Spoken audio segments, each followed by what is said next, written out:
Hi, in this video, we're going to calculate the area under this quadratic function from 1 to 2 using the Riemann approximation and the traditional integral method.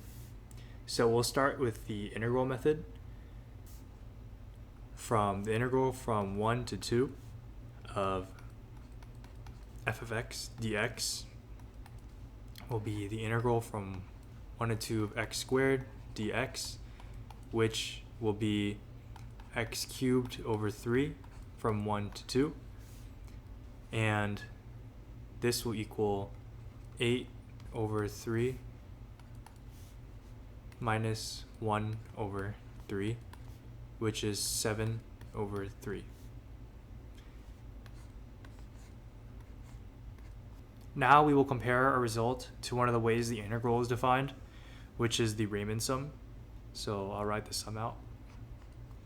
The summation of I is equal to 1 to n will be the n point, which is 2 minus the initial point over n.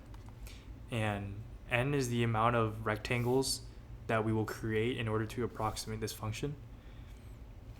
And then this is the width of each rectangle. And then now we're going to calculate the y value of each rectangle with respect to the right side. So it's going to be 2. It will be 1 plus 2 minus 1 over n I. So 1 is our starting point, and then we're going to move along the x-axis by the width of each rectangle, and then I will denote which rectangle we are on. So in this case, f is x squared. So we have to plug in whatever is in these parentheses for x, since this is the input and x is the placeholder for the input. So then if we do that and we rewrite this, we will have, and let's say that we do 10 rectangles. I is equal to 1 from 2 minus 1, 10. And then instead of it being f, we plug it in for x. So 1 plus 2 minus 1, 10, I squared.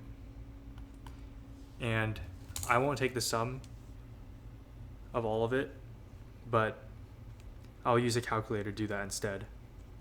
And what we get after taking this sum is 497 over 200. And this simplifies to 2.485. But imagine if we now take 100 rectangles instead of 10. The result we get from that is 2.348. And if we were to instead put 7 over 3 in terms of decimals, this is 2.3 repeating. So we see that as we increase the number of rectangles from 10 to 100, our approximation for the Riemann sums will get closer and closer to the actual result. And this goes to show how we could verify both the way that we compute integrals and the Riemann sum. If we see that these values are converging and getting closer to one another, we know that either the integral is defined the right way, which is defined by the Riemann sum, or the Riemann sum works in how the area under a curve is calculated. I hope this video clears up how these two ideas are related and how the integral is defined by the Riemann sum as the number n, or the number of rectangles we have, goes to infinity. Because once we reach infinity, they'll just be tiny slivers that perfectly approximates the area under this curve. And we'll eventually end up at the definition of an integral if we take n to infinity. I hope this video helps. Thank you.